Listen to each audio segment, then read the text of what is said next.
Prime Minister Justin Trudeau said today Canadians deserve answers about what brought the plane down. Canada has not had diplomatic relations with Iran for nearly 8 years. There's no ambassador, no consulate. Our chief political correspondent, David Akin, joins me now. David, how does that complicate dealing with the aftermath of this tragedy? Well, you know, Trudeau and his ministers tried to downplay that idea of complexity, but it does make it more complex. Remember, the Trudeau Liberals vowed to restore relations with Iran. They did that back in 2015 after the Harper government broke off relations in 2012. But that hasn't happened yet. Canada, as you mentioned, still has no diplomats in Iran, and Iran has none here. As we move forward, we've had many countries step up to offer their support and assistance as we move forward, whether it's Ukraine or countries like Australia, Italy, France, to assist us in our consular work on the ground.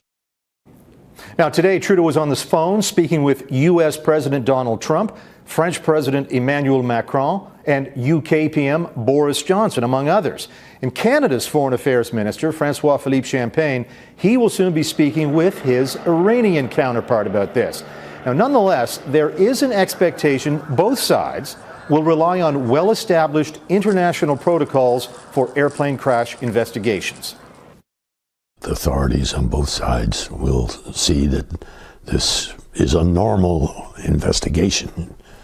And I would not expect that that the relationship, in a more general sense, would have an impact on the investigation. Now, remember, this is a joint investigation. It's led by the Iranians, but the Ukrainians are there. And of course, Canada is a strong ally of Ukraine. Donna.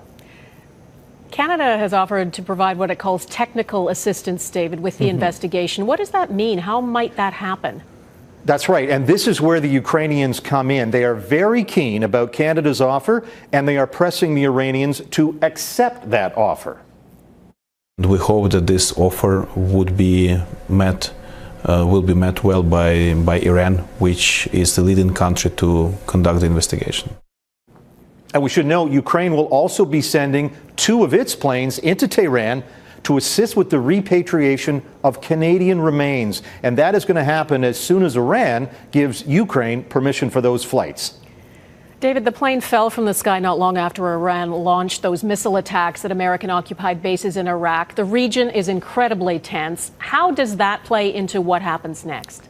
And this is where that travel advisory you mentioned at the top of the show is a big deal. The advisory by Canada to avoid non-essential travel is a direct result of those heightened U.S.-Iran tension situation.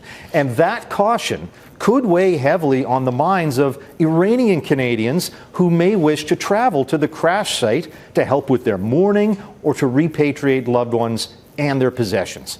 Donna? All right, David Akin in Ottawa tonight, thank you.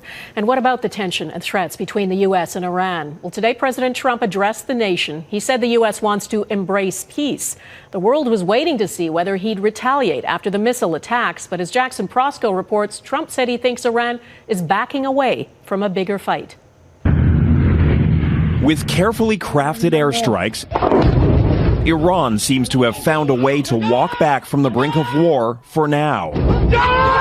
If Iran also wants to escalate and wants to, over the next few months, undertake a number of operations, it would need to de-escalate now. The ballistic missile attack on 2 Iraqi bases resulted in no American or Iraqi casualties. Satellite photos show only minor damage to the facilities. It was retaliation without provocation. Iran appears to be standing down, which is a good thing for all parties concerned and a very good thing for the world. For the first time in days, President Trump leveled no new threats, making only a vague promise of more economic sanctions against Iran. He offered few hints about what his long-term strategy might be. I am going to ask NATO to become much more involved in the Middle East process. The United States is ready to embrace peace with all who seek it. In Tehran, Iran's supreme leader called the airstrikes a slap in America's face.